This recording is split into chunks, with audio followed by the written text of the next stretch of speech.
Samedi prochain débute à Ouagadougou une manifestation dénommée le Faso Digital. Du 18 au 25 octobre aura lieu cette foire virtuelle des solutions digitales. Pour en parler, nous recevons Dr Cyriac Paré, promoteur de lefaso.net et de lefaso Digital. Bonsoir docteur. Bonsoir. Alors, quels sont les objectifs de Faso Digital? Alors, je voudrais déjà vous remercier de me recevoir dans votre journal télévisé et remercier aussi Fil Info TV qui me donne l'occasion de parler de cette manifestation. Pour vous répondre, c'est une manifestation que nous organisons à l'occasion du 22e anniversaire du Faso.net. Le Faso.net est un média en ligne, mais c'est aussi un acteur du développement de l'écosystème numérique qui, à sa manière, veut contribuer à la construction du cyberespace burkinabé. Non seulement à travers le traitement de l'information, comme le font tous les médias, mais aussi à travers d'autres initiatives, comme cette fois que nous organisons pour mettre en lumière les solutions digitales proposées par des jeunes burkinabés dans différents secteurs de développement, mais qui ne sont pas toujours connus. Donc la foire, comme toute foire, c'est l'occasion de venir voir ce que les exposants ont à montrer. Ici, les exposants, ce sont des porteurs d'initiatives, précisément d'applications, par exemple pour la modernisation de l'agriculture, dans le domaine de la santé, de l'éducation, des finances, de la culture et même des médias. Donc, dans tous ces domaines-là aujourd'hui, il y a des solutions digitales qui permettraient de résoudre un certain nombre de problèmes grâce donc, j'allais dire, à la capacité du numérique. Des solutions qui ne sont pas toujours connues. Donc nous nous sommes dit, en tant que médias, chargés de mettre en lumière ce qui se fait. C'est une occasion pour nous de mettre l'accent sur les solutions digitales. Les solutions digitales qui peuvent permettre au Burkina Faso, comme vous le savez, qui traverse une situation difficile dans bien de domaines, d'avoir des solutions moins chères, plus, j'allais dire, adaptées en tout cas aux défis qu'il a relevés au plan sécuritaire, au plan humanitaire, au plan économique, etc. Voilà un peu ce qui explique l'organisation de cette activité. Alors, c'est une fois virtuelle, mais il faut être en présentiel. Et qu'est-ce que vous allez faire durant toute cette semaine? C'est une foire virtuelle. L'essentiel des activités se passera en ligne. Il y aura bien entendu quand même la cérémonie d'ouverture et la cérémonie de clôture. La cérémonie d'ouverture qui sera le lancement de la foire samedi prochain dans la matinée. Et ensuite la cérémonie de clôture le samedi 25 qui sera l'occasion de récompenser les meilleures solutions digitales. Entre les deux, il y aura beaucoup d'activités, notamment l'exposition, une foire sous-entend des stands qu'on visite pour voir un peu ce que les exposants ont à proposer. Alors, la seule différence ici, c'est que ça se fait en ligne. Donc, sur la plateforme www.lefaso. Pas de présentiel. Pour les activités, pas de présentiel. Pour les activités précises de la foire, pas de présentiel. Donc, il y a des expositions, des stands virtuels où vous pourrez venir voir, par exemple, ce que tel ou tel porteur de solutions propose comme solution pour moderniser l'agriculture ou bien des solutions pour soigner plus efficacement, plus économiquement ou en matière d'éducation des solutions pour apprendre plus simplement, plus rapidement. Voilà, donc ce sont des solutions qui sont données à voir par les porteurs de solutions, mais ça se fait en ligne dans des espaces de communication sur la plateforme donc lefasodigital.net. Les porteurs de solutions ont des stands virtuels où vous pouvez les rencontrer, où vous pouvez voir ce qu'ils ont à proposer comme solution digitale. Et comment prendre part à cette foire virtuelle? Il faudra venir sur la plateforme déjà, lefasodigital.net. Vous serez dirigé, on vous guidera dans les expositions. Vous verrez donc la liste des stands avec les noms, les logos des exposants. Vous pourrez choisir d'entrer dans le stand, par exemple, du Faso.net pour voir ce que le Faso.net propose, ou bien dans le stand de tel exposant qui propose une solution pour améliorer l'agriculture. Vous choisissez, vous cliquez, vous ouvrez son espace et vous regardez ce qu'il y a à travers les images, à travers les vidéos qui sont diffusées, vous verrez un peu ce que la personne propose. Voilà une fois dont les centres ne se ferment jamais. Voilà, c'est aussi l'idée, je reviendrai dessus si vous m'en laissez le temps. Donc, c'est dire en tout cas cette possibilité de permettre à des gens qui sont au Burkina, qui sont aux quatre coins du monde, de venir voir ce que des jeunes Burkinabés proposent comme solution en matière de développement dans tous les secteurs. À côté des expositions, il y a d'autres activités. Il y a des conférences, beaucoup de conférences sur l'intelligence artificielle.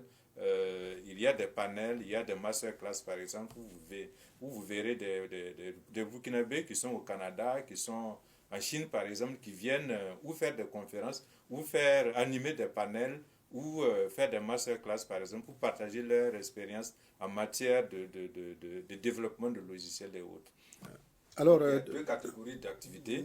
Il y a les expositions à travers les stands virtuels et il y a les conférences, les panels et les masterclass qui seront donc animés tout au long de la semaine. Alors, docteur Paré, alors comment les médias peuvent s'adapter donc à cette révolution numérique? Vous avez parlé tantôt des avantages que ces médias peuvent en tirer. Comment faire pour justement ne pas rater le train de cette révolution numérique? Ça, c'est un exemple d'adaptation, par exemple, d'un média.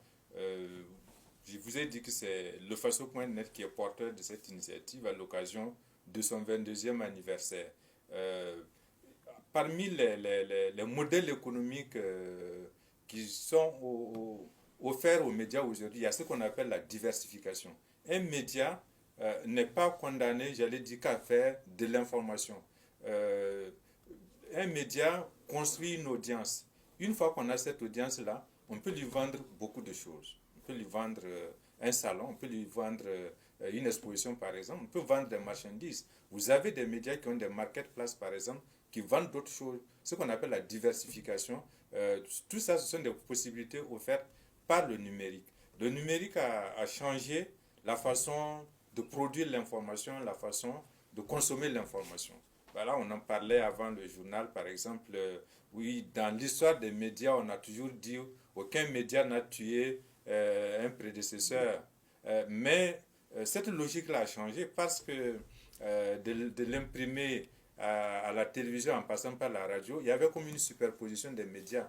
Mais avec Internet, il y a une convergence. Donc sur un même support, vous retrouvez et l'écrit, et la vidéo, et l'audio. Donc il y a totalement un changement de paradigme dans la façon dont on produit l'information, dans la façon dont on consomme. Ne serait-ce que la production, vous avez remarqué par exemple qu'il n'y a plus que les professionnels de l'information qui font l'information. Tout le monde fait de l'information aujourd'hui. D'accord? Donc, il y a une démocratisation. Avec certains, j'allais dire... Beaucoup d'excès, beaucoup de dérives, oui. Malheureusement. Mais n'empêche qu'aujourd'hui, l'essentiel des informations que nous consommons ne sont pas des informations produites par des professionnels de l'information. C'est pas des citoyens ordinaires. C'est même pas des cyberjournalistes ou des journalistes citoyens. C'est des citoyens ordinaires qui rendent compte de ce qui se passe autour d'eux, qui publient sur les réseaux sociaux et que nous consommons. Si vous voulez savoir à l'instant T ce qui se passe à Ouaga, c'est sur Facebook.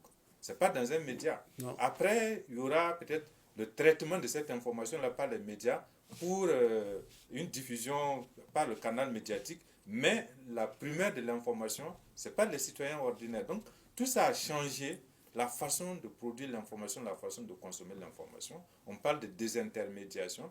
Le fait qu'aujourd'hui, on peut se passer des médias pour s'informer et pour informer. Donc, tout ça, ce sont des risques pour les médias, mais c'est aussi des opportunités.